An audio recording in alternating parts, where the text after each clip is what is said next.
Hi hello welcome to 6 TV నేను రచన. భారత్ మాతాకి జై నినాదాలతో మహమ్మద్ సిరాజ్ కు హైదరాబాద్ ఘన స్వాగతం పలికింది. టీమిండియా ఆటగాడు మహమ్మద్ సిరాజ్ కు హైదరాబాద్ లో ఘన స్వాగతం లభించింది. శుక్రవారం సాయంత్రం శంషాబాద్ విమానాశ్రయం చేరుకున్న అతనికి క్రికెట్ అభిమానులు బ్రహ్మరథం పట్టారు. భారత్ మాతాకి జై అనే నినాదాల మధ్య స్వాగతం పలికారు. ఈ సందర్భంగా సిరాజ్ మాట్లాడుతూ ప్రపంచ కప్ గెలిచినందుకు చాలా సంతోషంగా ఉందన్నాడు. రానున్న రోజుల్లో తాను మరింతగా కష్టపడి భారత జట్టుకు మరిన్ని పతకాలు సాధించే విధంగా కృషి చేస్తానన్నాడు.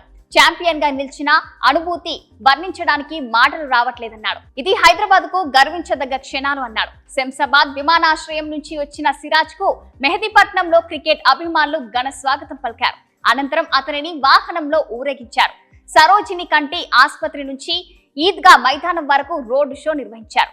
అభివాదం చేస్తూ సిరాజ్ ముందుకు కదిలాడు. ఇదిగో వీడియో చూడండి.